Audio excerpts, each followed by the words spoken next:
들어가 보겠습니다. 집중해서 이제 1시간만 더 하면 되겠죠? 열심히 해서. 우리가 격일로 오니까 공부가 굉장히 속도가 빨리 나가는 셈이에요. 무슨 말 알겠죠? 배울 수 있으면 집에 가서 한 번씩 정리 한 번씩 해보고 책을 교과서를 한 번씩 보고 이렇게 해서 자기 머릿속에 있는 생각을 확충시켜 나가세요. 안 그러면 선생님만 구경하고 나면 안 돼. 알겠어요?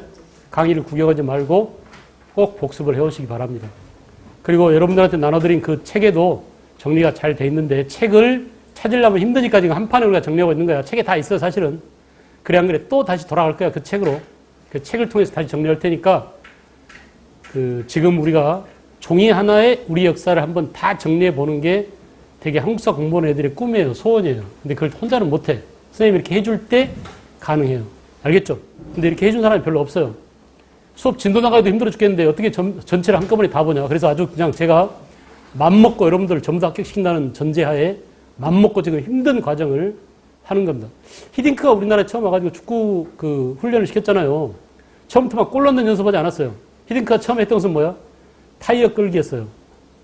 알았어? 지구력을 기르고 달리기 속도를 높이고 그런 것들이 전제가 되어야 골 결정력도 생기고 팀워크도 생기는 거예요. 여러분도 마찬가지야.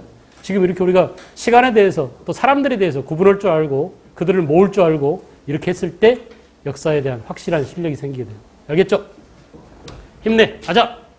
해봐. 소리 한번 질러봐. 야. 예이씨.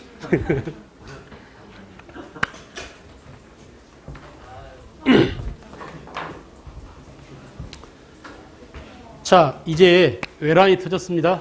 외란이.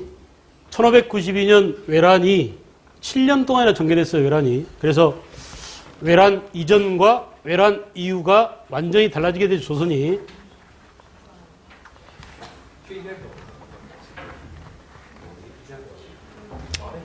그래서 우리가 처음 시작할 때 했던 바와 같이 시대 구분하자면 여기를 뭐라고 하느냐? 조선 전기라고 하고 요걸 다른 시대 구분법으로 이렇게 얘기해. 근세라고 합니다. 말로 해보세요. 뭐라고? 근세라고 한다. 근세는 몇 세기하고 몇 세기다 얘들아? 15세기와 16세기를 근세라고 한다. 근세는 뭐다? 조선 전기다. 알겠죠? 세계사적으로 보자면 르네상스, 신학로 개척, 종교개혁과 비슷한, 알겠어요? 그런 성격을 지니는 시대가 근세입니다. 됐어? 그리고 외란 이후가 되면 이제 우리는 뭐라고 하느냐? 외란 이후를 뭐라고 하겠어요? 조선 후기라고 한다. 아주 심플하죠? 고려가 시대를 여러 개로 잘게 잘랐다면 조선은 이렇게 조선 전기 근세, 조선 후기 근대의 태동 이렇게 둘밖에 없으니까 아주 심플해요. 단지 복잡한 것은 사람들이 찢어지고 갈라지고 붕당을 많이 형성해서 그 사연이 복잡해서 그렇지. 알겠어요? 나머지 시대는 그놈들이야. 근데 갈라지고 찢어지고 뭉치고 흩어지고 이런 것들이 좀 복잡해서 그렇지. 크게 나눌 때는 조선 전기, 조선 후기로 나눈다. 그런데 이거는 근대 태동기라고 되게 얘기한다. 알겠죠? 이렇게. 자, 그리고 어디까지냐 이게 근대 태동기가. 아직 여기는 이제 좀 나중에 하기로 하고.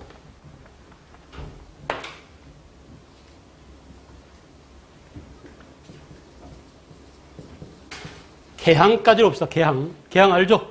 우리나라 항구를 열었던 때까지를 우리가 조선 후기로 보자. 알겠어요?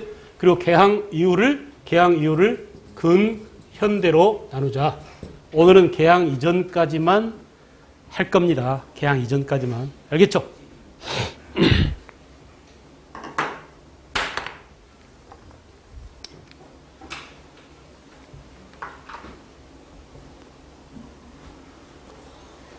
자, 이거 보세요. 조선 전기에는 이렇게 딱 둘로 갈라져서 15세기 주인공 훈구, 16세기 주인공 사림이라면 조선 후기는 모두리 전부 다 뭐야? 사림입니다. 사림. 그 사림들이 했던 정치를 얘들아 무슨 정치라고 그랬지? 붕당 정치라고.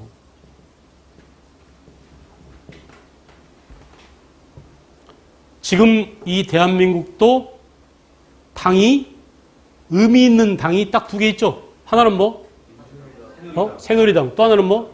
민주당. 그죠? 이 그지 같은 두 정당들이 나라 정치를 그지같이 하고 있어요. 그래서 우리가 살기가 힘들고 짜증나는 거야, 지금. 알겠어?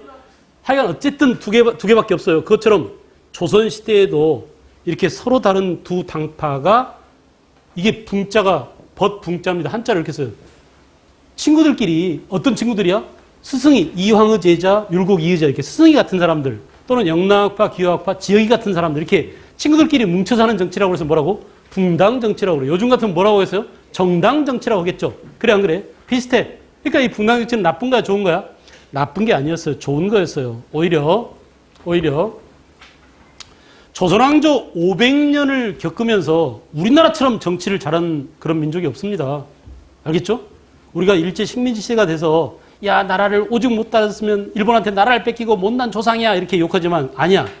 우리가 세계 다른 역사, 영국이라든지 또는 미국은 뭐 잽이 안 됩니다. 미국은 생겨난 것 자체가 얼마 안 되니까. 그래 안 그래?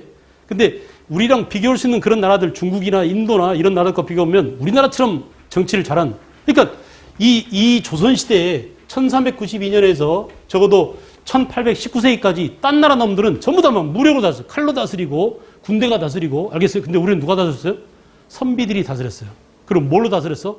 칼로 다스렸나? 법으로 다스렸나? 아까 무슨 법이었죠? 경국대전. 이렇게 아주 문명의 시대를 살고 있었습니다.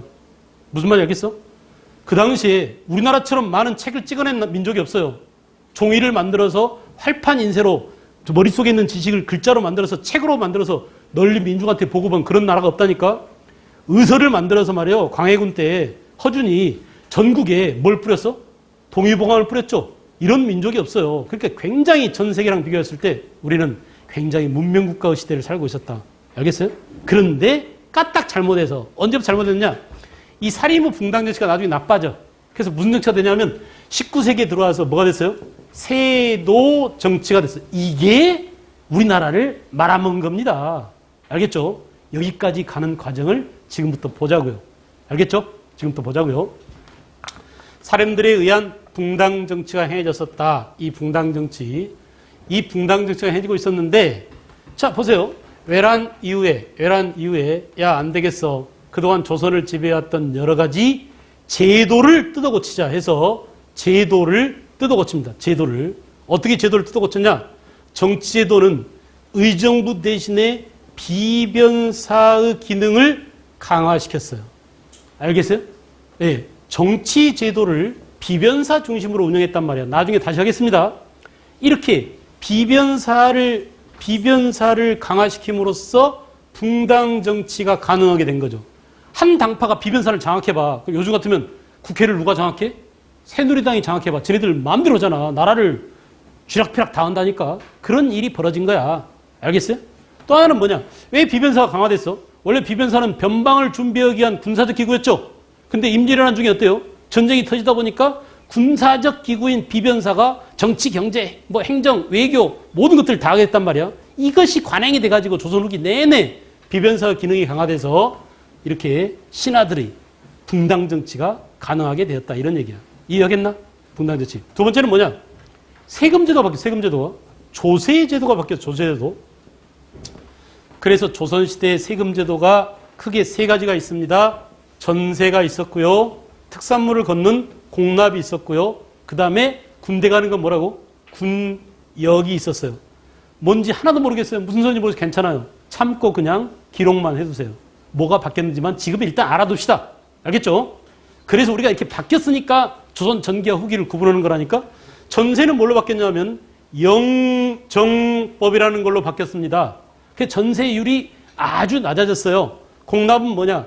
대동법이라는 걸로 바뀌었어요. 특산물 대신에 농민한테 뭘로 걷자? 쌀로 걷자. 또는 돈으로 걷자. 그죠? 아주 중요하죠. 시험에 무지하게 잘 나왔고 여러분들도 중학교 때 아마 이 대동법에 관한 문제를 풀지 않고는 국사를 넘어갈 수가 없어. 그런 정도로 중요해. 알겠어요? 그리고 군역은 뭐예요? 군역은 균역법이에요. 알겠죠? 그래서 농민한테 두 필 걷던 군포를 한 필로 줄이고 대신 양반이나 땅 가진 지주나 다른 사람들한테 농민이 아닌 사람들한테 고르게 군역을 징수하자. 이게 뭐야? 고를 균자를 써서 균역법. 그래서 해보자 말로. 전세는 뭘로 바뀌었다고? 영정법. 공납은 뭘로 바뀌었다고? 대동법. 군역은 균역법으로 바뀌었습니다. 균역법. 오케이. 이렇게 정치뿐만 아니라 경제, 세금 제도도 바뀌었다. 알겠죠? 그 다음에 이제 군사제도도 바뀌어요. 군사제도. 조선 전기에 중앙군은 5위였는데 이 중앙군이 5위에서 뭘로 바뀌었어요? 5군영으로 바뀌어요. 들어봤나요? 5군영. 그래요. 조선시대 지방군대는 영진군이었는데 조선 후기에 외란을 겪으면서 임진왜란 중에 지방군대가 너무나 쪽수가 모자라. 그래서 야시장 안 되겠어. 양반에서부터 농민은 물론이고 노비까지로 포함된 군대를 만들자. 이게 무슨 군이야? 임진왜란 때 만들어진 소고법에 따라 만든 이 군대를 뭐라고 그러나요? 소고군이에요. 알겠죠? 그래서 중앙군대는 5군형, 지방군대는 소고군으로 이렇게 정치, 경제, 군사제도가 왕창 바뀌었으니 우리는 시대를 구분해서 그 이전을 뭐라고? 조선 전기. 그 이유를 뭐라고? 조선 후기라고 구분하지 아니할 수가 없다.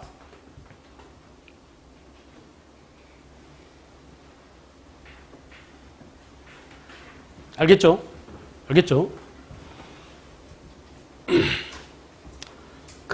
그래서 자, 아까 다 했는데 다시 한번 여러분들 헷갈리니까 이 부분을 정리해 드리겠어요.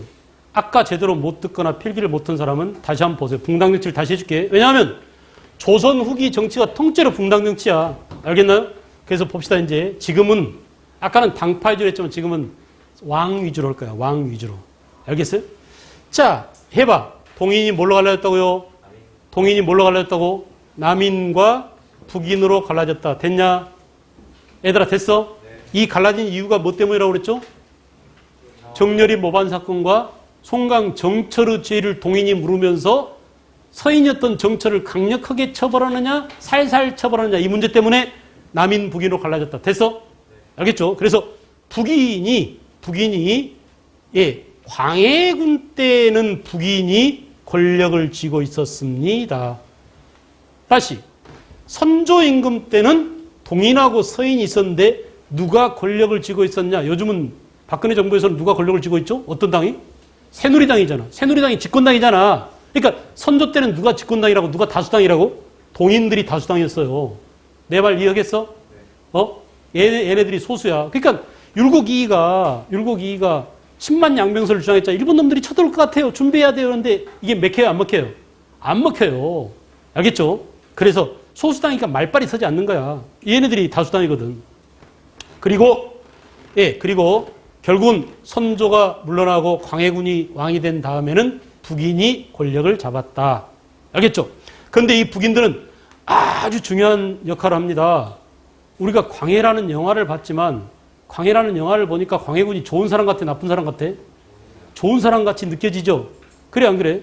그러니까 역사에서는 왕이 되지 못하게 군으로 격화시켜. 연산군하고 광해군 둘밖에 없잖아. 왕 중에 폭군을 왕에서 끄집어내가지고 군으로 만들어버리지. 우리 역사 전체를 조선시대 역사 전체를 통틀어서 왕이 되지 못하고 군으로 남은 사람은 광해군하고 연산군 둘밖에 없죠. 그래 안 그래? 그러니까 광해군은 나쁜 놈처럼 묘사되어 있지만 사실은 지금 와서 보면은 광해군은 굉장히 정치를 잘했어요. 알겠어요? 그 정치를 잘했던 광해군을 뒷받침했던 사람들이 누구라고? 북인이었다 이거야. 이 북인의 대빵이 누구냐? 조식이라는 사람이에요.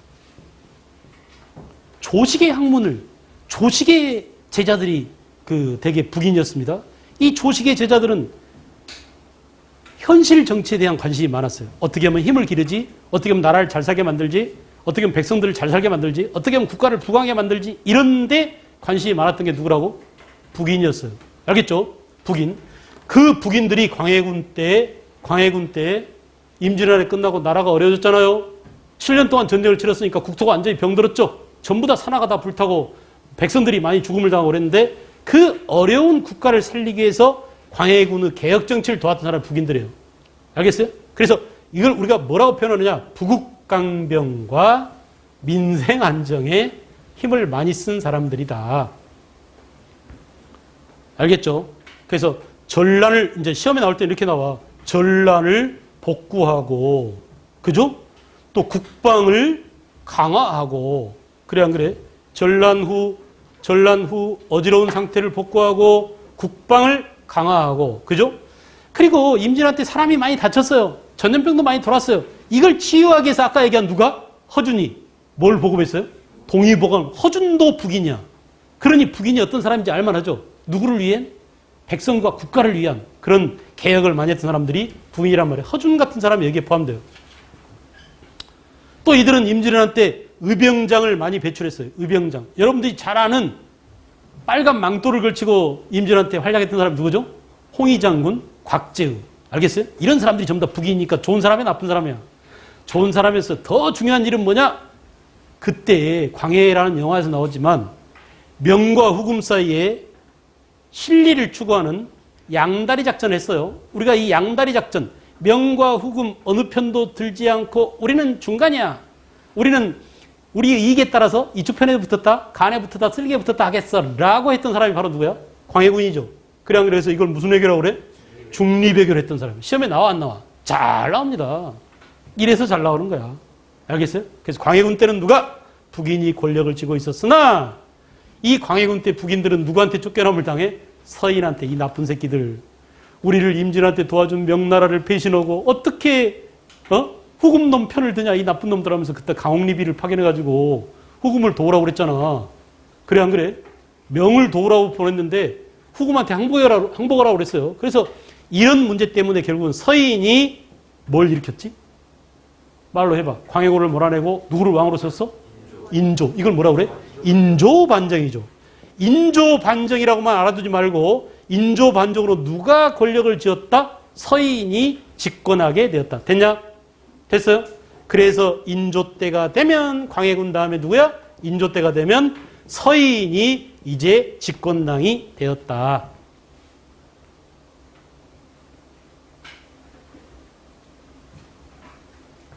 이 서인은 그 뒤에 계속 권력을 잡습니다. 자, 이 부분을 좀 더 자세히 해야 되니까 칠판을 좀 정리하고 지우고 좀 크게 써줄게요. 위에다가. 알겠죠? 좀만 기다려.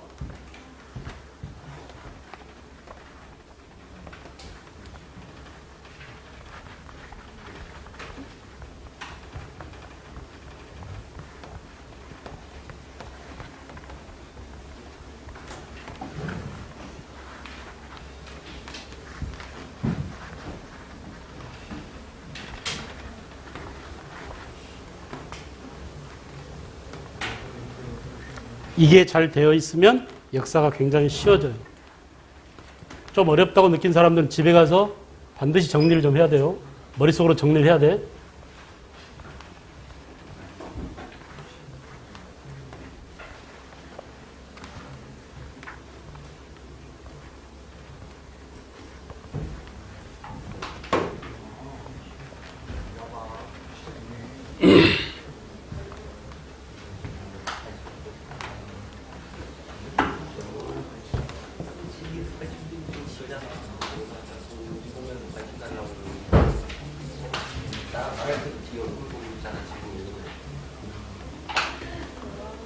자, 선조 때 동인, 서인 갈라졌다라고 했어요. 사연은 다 알죠? 스토리는 다 알죠? 다시 동인은 이미 선조 때 남인하고 북인으로 또 갈라졌어요. 그래서 북인이 집권한 것은 어느 왕 때라고 그랬죠? 광해군 때라고 그랬죠. 선조 때는 동인이 집권 세력이었어요. 됐나요? 그 광해군을 몰아낸 게 뭐라고? 서인들이라고 그랬죠. 이게 무슨 반정? 인조 반정으로 서인이 집권하게 되었다. 이때부터가 언제라고? 인조 때다. 태정태세 문단세 세 뭐야? 예성 연중 인명선. 그죠? 인명선. 그 다음에 광인 효 현 숙 경 영 이렇게 하잖아. 지금 이거 한다는 얘기야. 광인 그 다음 뭐야? 효종.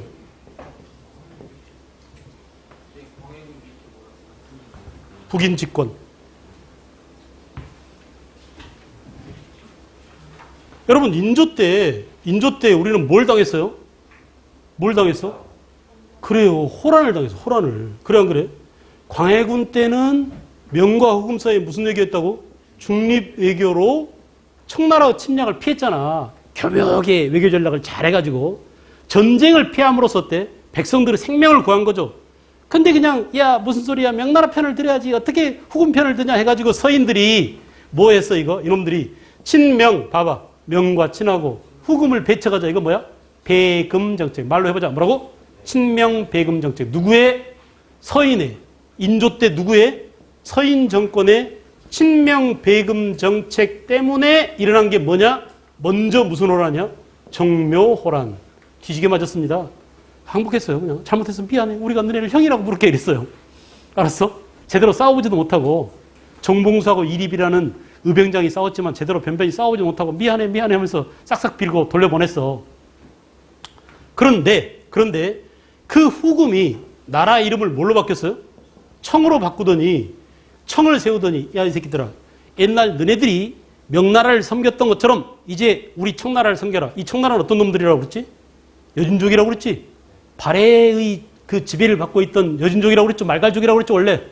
그러니까 우리가 그 놈들 알기를 오랑캐를 알고 있단 말이야. 어떻게 오랑캐를 섬기냐, 말도 안 된다 해가지고 청나라를 안 섬기려고 그래. 알았어요? 그래서 이 청나라 놈들이 명나라처럼 자기네들을 섬기라고 하니까 우리는 절대 못 섬겨. 아니야, 섬겨야 돼 라고 청이 뭘 요구했단 말이야? 군신관계를 요구해 오자. 군신관계를 요구하자. 알아듣겠어요? 알아듣겠어요? 군신관계를 요구하자. 안 되겠다. 도저히 저놈들과 타협하면 안 돼. 끝까지 싸워야 돼.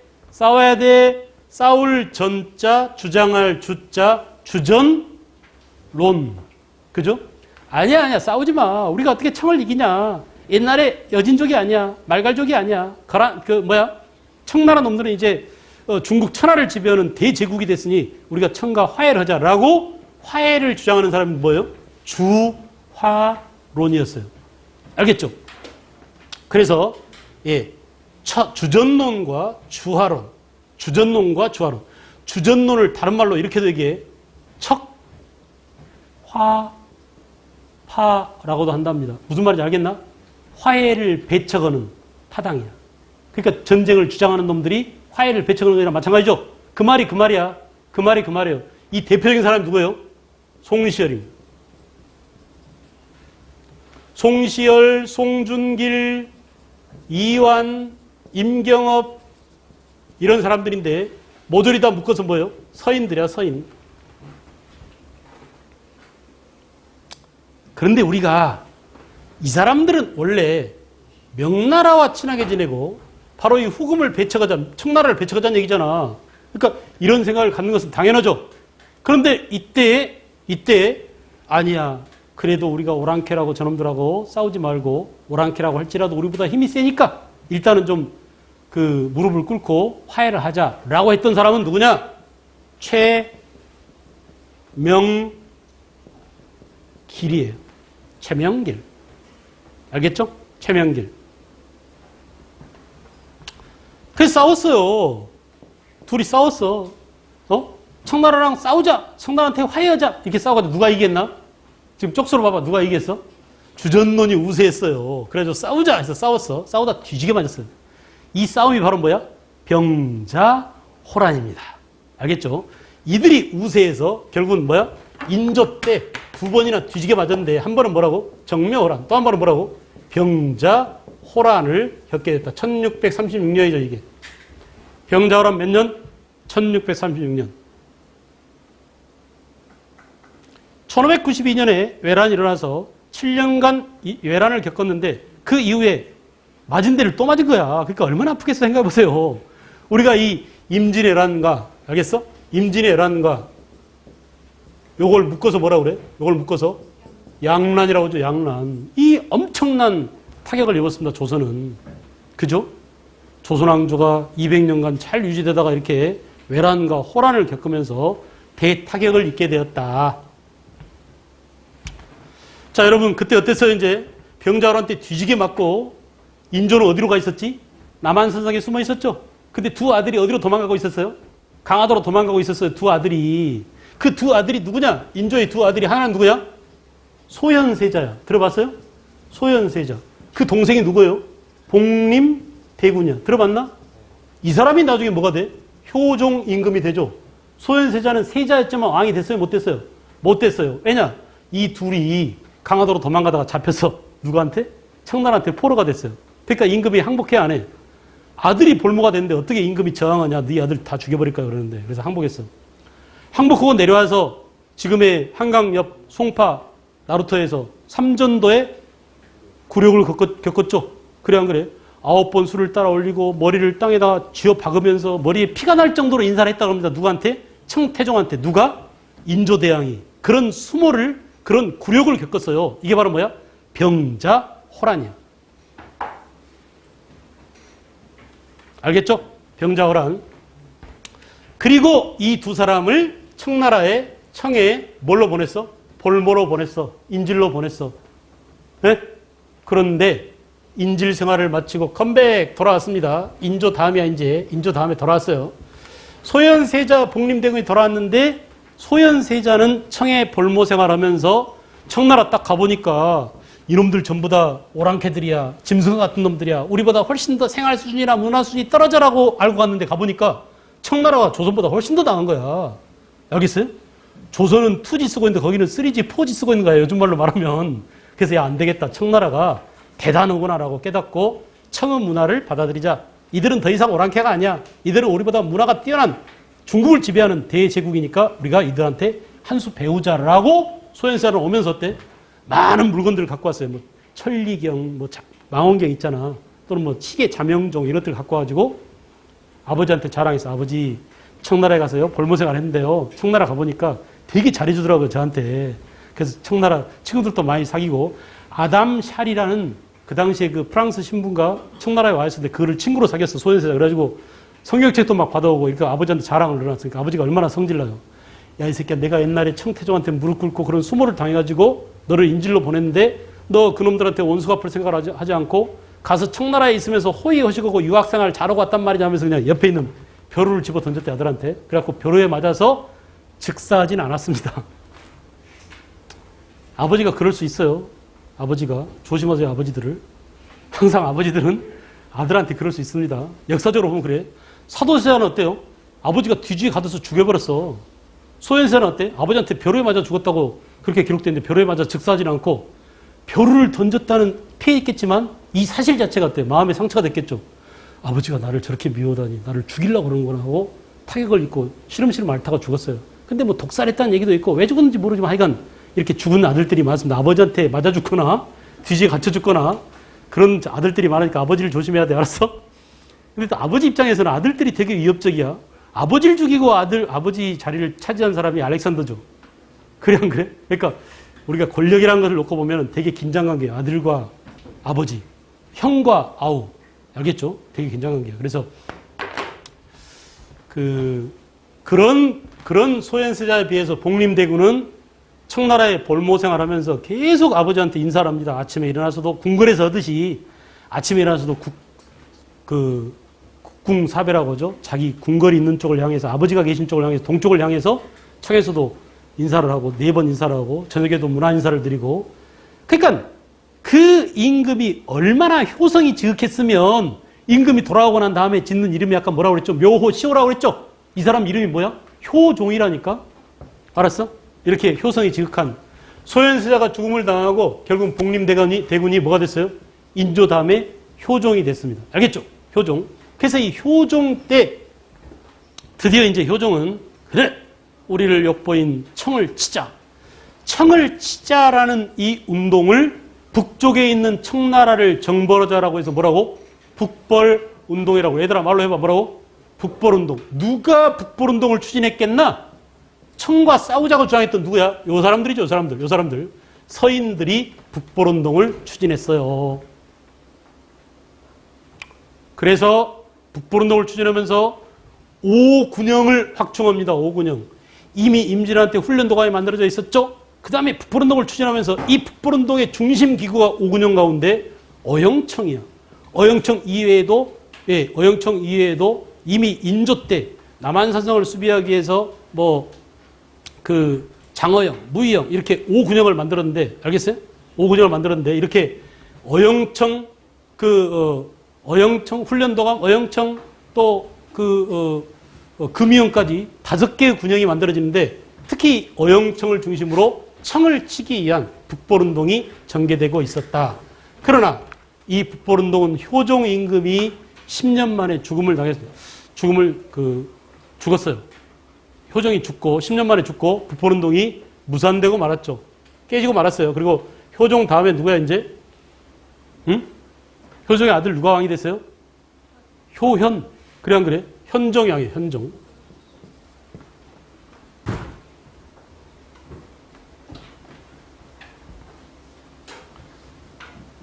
자, 여러분 봐봐. 지금 계속 누가 집권? 서인이 집권. 그런데 효종 때도 서인이 집권 세력이고 현종 때도 서인이 집권 세력인데 이들을 견제하는 견제 세력이 있었다. 이들을 견제하는 견제 세력이 남인이 있었다. 남인.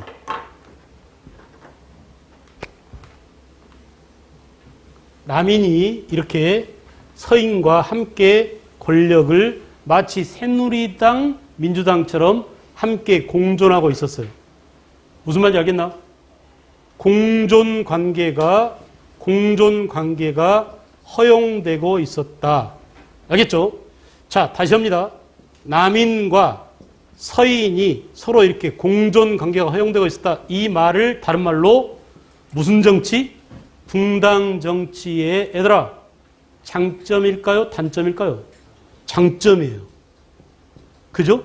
다시 말하면 오늘날 정당 정치에서 보여주는 것처럼 서로 상대 세력을 비판하고 견제할 수 있는 그런 우리의 붕당 정치의 좋은 점이 살아있었다 이겁니다. 알겠죠? 언제까지냐 이게 언제까지? 그 다음 임금인 누구야? 숙종 때 1680년 드디어 무슨 사건이 일어났어 이게? 아주 중요한 이 공존관계의 허용이 깨져버린 이 사건을 우리는 이렇게 얘기해. 무슨 한국? 해봐. 내가 첫자 써줬잖아. 무슨 한국? 경신환국이라고 그래. 말로 해보자. 뭐라고? 경신한국. 경신한국. 말로 해봐. 다시. 무슨 한국? 경신한국. 그래서 이 경신한국 때 이제 누구냐? 예. 서인이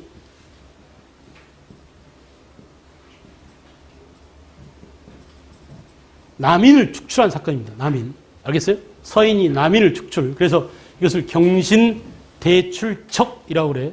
이때부터 뭐냐? 이때부터 이 1680년 경신한국 이후부터 붕당 정치의 장점이 사라져버리고 이제 치열한 붕당 정치 폐단이 나타나는데 이것을 다른 말로 이렇게 얘기한단다. 당파 싸움이라고. 뭐라고? 당쟁이라고 그래요. 알았나요? 붕당 정치에 뭐가 나타났다고? 폐단이 나타났다. 나쁜 점이 나타났다. 단점이 나타났다. 알겠죠? 그래서 공존 관계가 허용되던 것들이 깨져버리고 이제 상대 당파를 철저히 탄압하고 우리만 권력을 독점할 거야. 상대 당파를 한 놈도 살려주지 마. 모두를 그냥 사거리다. 삼족을 멸해라. 구족을 멸해라. 알겠어요? 이런 일들이 비일비재했잖아요. 그런 일들이 시작된 게 몇 년부터라고? 17세기 후반 경신한국 때부터. 다시 해보자. 몇 년이라고? 1680년. 무슨 사건? 경신환국. 알겠죠? 그래서 서인에 의한 일당 전제 정치가 이게 전부 다 같은 의미야. 붕당 정치 폐단, 당쟁의 발생, 일당 전제 정치의 시작 전부 다 환국 정치라고 합니다. 알겠죠? 환국 정치. 그 다음 임금이 누구예요? 그 다음 임금이 그 다음에 경종이 왕이 되죠. 경종은 누가 낳은? 어? 장희빈이 낳은. 그래 안 그래? 장희빈이 남인하고 관련돼 있었죠. 남인하고 관련된 게 장희빈이고 서인은 누구야? 민중전하고 관련돼 있었죠. 숙종 부인 가운데 정식 왕후가 민중전이죠. 근데 이 민중전은 애를 낳았어요? 못 낳았어요? 애를 못 낳았어요. 근데 이 민중전을 모시고 있던 누가? 최숙빈이. 무술이죠. 무술이 출신. 이 최숙빈이 누구를 낳았어? 연인군을 낳았습니다. 연인군. 이 연인군이 장차 뭐가 되는 거야? 영조가 되는 거야. 알겠어요? 그리고 장희빈이 낳은 이 경종이 왕이 올랐는데 장희빈이 사약 먹고 죽을 때 경종을 고자로 만들어버렸다는 설이 있어요. 그냥 그래. 그러니까 숙종이 장희빈한테 사약을 내렸습니다. 그래서 장희빈 드라마가 많았는데 그동안에 이제 드라마마다 좀 내용이 좀 다르긴 한데 숙종 임금이 장희빈한테 사약을 내려. 장희빈이 와가지고 표독스러운 장희빈이 와서 사약을 발로 차버렸다고 그래. 임금이 내린 사약을. 그러니까 임금이 직접 가가지고 야 아가리를 벌려라 해가지고 장희빈 이렇게 입을 벌리고 거기다 사약을 집어넣었다고 그래요. 근데 그 전에 이제 전하 제가 이렇게 억울하게 사약을 먹게 됐으니 마지막 소원이 있는데 제 아들놈 한 번만 얼굴을 보게 해주세요 해가지고 경종 자기 세자를 불렀다고 그래요. 경종이 오니까는 이 도끼가 오른 그 장희빈이 경종의 그 고환을 잡아 뜯어버린 거야. 그래서 얘가 그냥 시름시름 앓다가 2년 만에 죽어버렸어. 왕된 이후에. 애도 없이. 그래서 할 수 없이 이복 동생인 누가? 최숙빈한테 나온 누가? 연인군이 왕이 된 거야. 이게 바로 누구예요? 영조입니다. 알겠죠? 영조. 그래서 얘가 후사가 없이 죽어버리고 그 다음에 영조가 왕이 되게 되었다.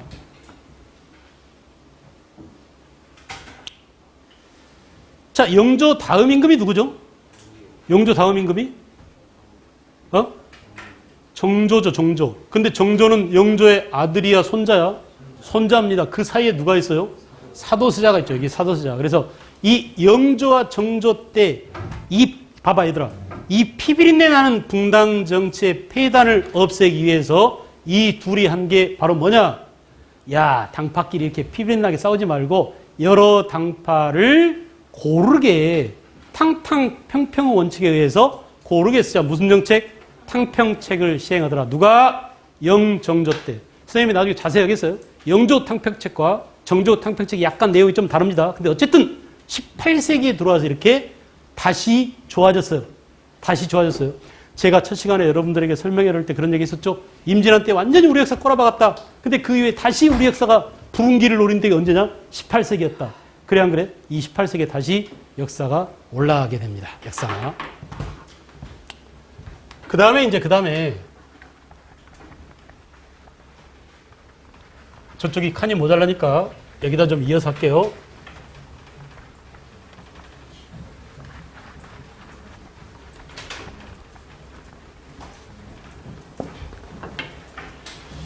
자, 18세기에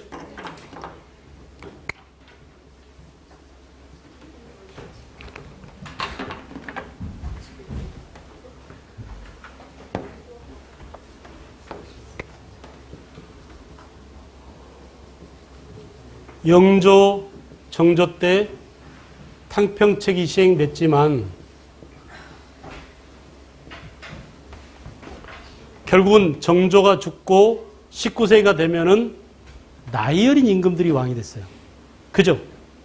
나이 어린 임금들이 왕이 됐어요. 도대체 얼마나 나이가 어렸냐? 18세기에, 19세기에.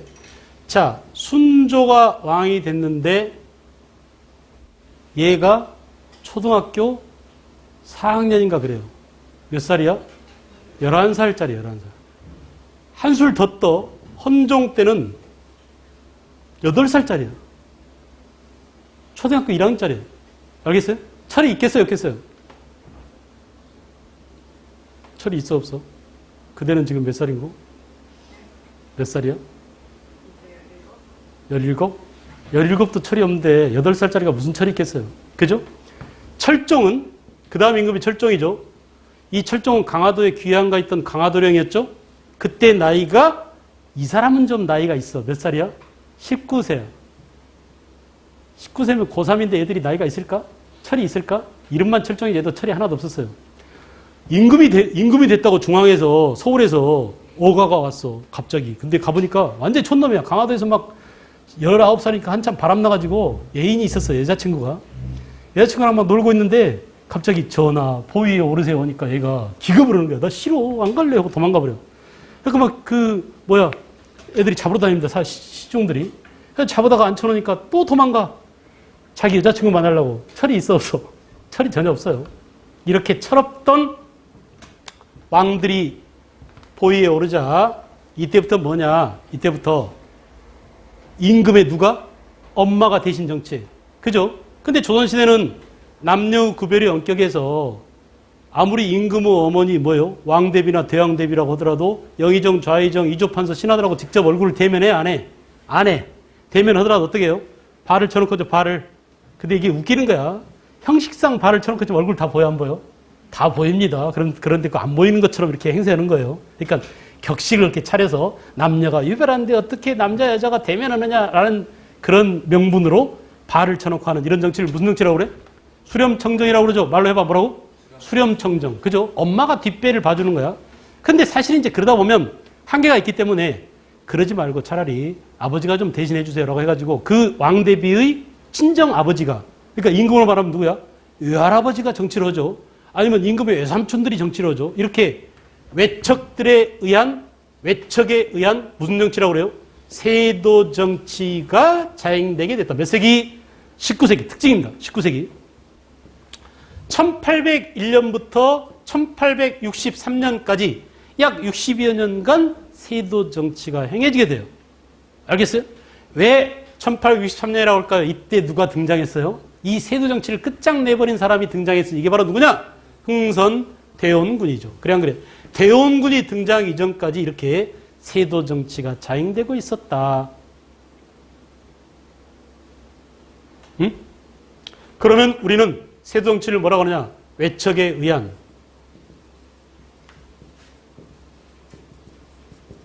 타락한 문벌 정치라고 얘기합니다. 잠깐 얘들아, 문벌 정치 어디서 들어봤지? 그래요. 고려시대 때나 들어본 그런 이름이야. 역사가 진보인 거야? 퇴보인 거야?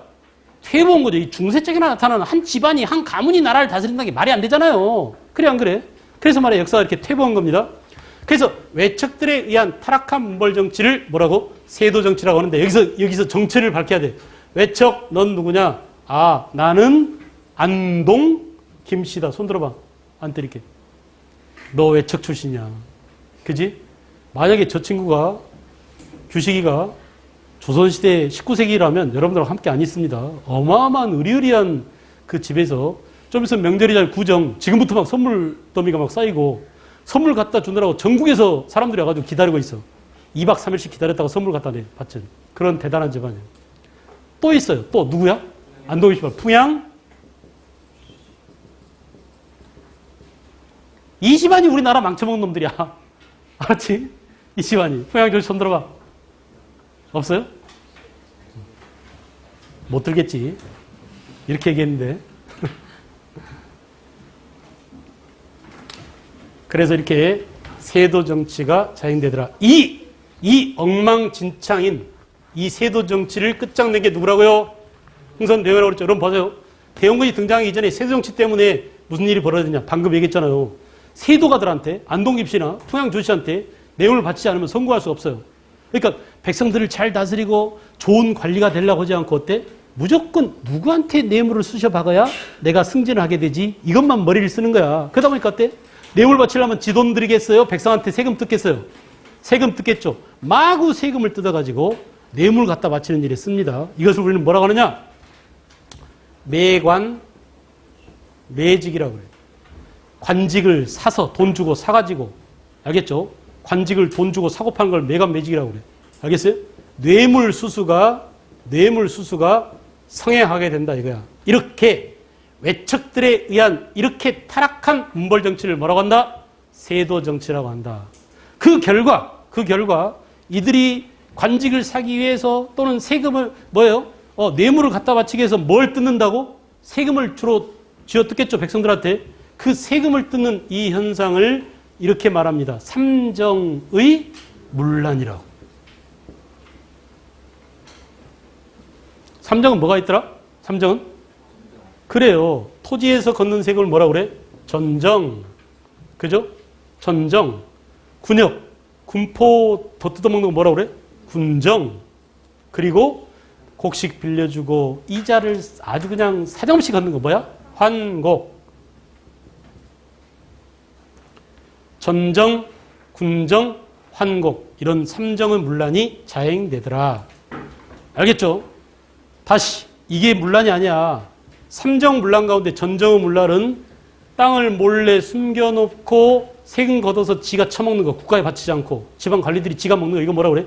은닉해 놓은 세금 이걸 뭐라고? 은결 그래요. 말로 해보자 뭐라고? 은결. 알겠죠? 그리고 얘가 세금을 20만 원만 내면 되는데 60만 원 걷어. 그래갖고 나머지 웃돈을 지가 처먹는 거야. 이걸 뭐라고? 도둑놈, 도둑질에서 더 웃돈을 처먹는 것을 도결이라고 그래. 도결. 은결, 도결. 알겠어요? 얘는 영세민이야. 월급이 없어요. 거의. 그래서 세금 안 걷어야 돼. 근데 한 달에 생활비도 못 버는, 그러니까 뭐 박스 팔아서 이렇게 생활하는 이 할머니한테 세금 걷는 거 이걸 뭐라고 그래? 진결이라고 그래. 알겠죠? 진앙지. 농사가 안 되는 아주 그냥 척박한 땅에서 세금을 걷는 걸 뭐라고? 진결이라고 그래. 알겠어요? 은결, 도결, 진결. 여러분 공통점이 뭐야? 전부 다? 토지세는 토지를 측량하는 단위가 1결, 2결 그랬거든. 그 결자가 붙는 것들은 전부 다 뭐야? 전정의 문란입니다. 외울 필요 있나 없나? 외우지 않아도 돼. 분리수거만 하면 돼요. 알겠죠? 결자 붙은 놈들은 토지세의 문란, 전정의 문란이다. 이렇게 알아두면 돼요. 그 다음에 군정의 문란은 뭐냐? 군대 가는 대신에 군포 내는 걸 말하죠? 군포 내는 거. 근데 군포를 어떻게 내? 군포 못 내겠다 사람들이 다 도망가 버려. 그러면 이웃 사람이 대신 내야 돼요? 이웃이 대신 내야 돼. 그걸 뭐라 그래? 이웃 인자입니다. 인징. 그죠? 친척한테 대신 걷어. 야, 너네 동생 도망갔으니까 네 사촌 동생 거 네가 내. 이거 뭐야? 족징. 우리 아버지 돌아가신 지 10년이 넘었는데 아버지한테 군포가 나와. 이걸 뭐라고? 백골 징포.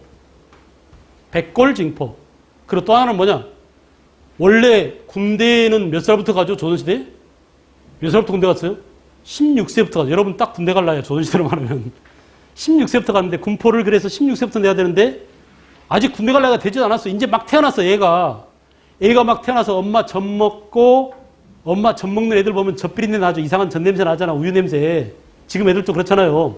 그 입에서 젖비린내 나는 어린 아이한테까지 군포를 걷는 것을 황구. 이게 입구자입니다. 황자가 젖비린내 황자예요. 그래서 입에서 젖비린내 나는 애들한테까지 군포를 걷는 것을 뭐라고? 첨정. 그래. 황구첨정. 말로 해보자. 인징, 족징, 백골징포, 황구첨정. 알겠죠? 공통점이 뭘까요? 되게 징징징 가잖아. 이게 하나만 정이고. 알겠어요? 인징, 족징, 백골, 징포 이렇게 하면 뭐야? 군정의 문란이다. 됐나? 그리고 한국의 문란은 쌀을 빌려주고 이자를 사정없이 걷는 건데 사람들이 이자가 너무 비싸니까 쌀 빌려가려고 그래서 안 빌려가려고 그랬어? 안 빌려가려고 그래. 야, 이 새끼야 빌려가. 네가 쌀을 빌려가야 너한테 내가 이자를 받아 처먹을 거 아닌가 하면서 어거지로 빌려주는 걸 늑대라고 그래. 이해하겠어? 늑대. 이 늑자가 어거지 늑자입니다. 우리가 일본하고 조약을 체결했어. 강제로 조약을 체결했어. 을사 뭐라고 그래요? 늑약이라고 하죠. 그 늑자야. 이건 대출해준다 대자야. 강제 대출을 뭐라고? 늑대라고 한다. 됐냐? 늑대. 그 다음에 지가 쌀 다 처먹고 마치 대출해준 것처럼 서류를 조작한 걸 허유라고 그래. 허유. 빌려줄 때는 쌀하고 개하고 섞어서 빌려주고 받을 때는 쌀로만 받아. 이걸 뭐라고? 반백이라고 그래. 이렇게 이름이 희한한 것들은 전부 다 환곡의 문란입니다. 요게 문란한 내용이에요. 알겠죠? 이것 때문에 농민들이 참다 못해서 에라시앙 도저히 못 참겠다라고 농민들이 저항했어요. 그 농민의 저항 가운데 되게 소극적으로 저항한 것들이 있고 적극적인 저항이 있는데 이 적극적인 저항을 뭐라고 하냐면 밀란이라고 그래요. 농민 반란을 줄여서 뭐라고? 밀란이라고 한다. 됐죠? 아주 중요합니다. 아주 중요해요. 이 과정. 세도정치 결과 뭐다 얘들아? 삼정문란. 삼정문란 결과 뭐가 일어났다? 밀란이 일어났다. 오케이. 다시 한다. 세도정치 결과 뭐가 일어났다고? 삼정문란. 인과관계. 연쇄반응. 삼정문란 결과 뭐가 일어난다고? 밀란이 일어난다. 이 밀란 가운데 대표적인 밀란이 1811년 순조 때 일어난 누구의 밀란이요? 홍경래의 난입니다. 이게 밀란의 선구자예요. 알겠죠? 1811년 홍경래의 난이 일어났고 1862년에 가면 임술년이야. 이때가 임술 밀란이 일어났는데 이게 경상도 진주에서 일어났어요. 그래서 이때부터 밀란이 전국으로 확대되더라. 전국.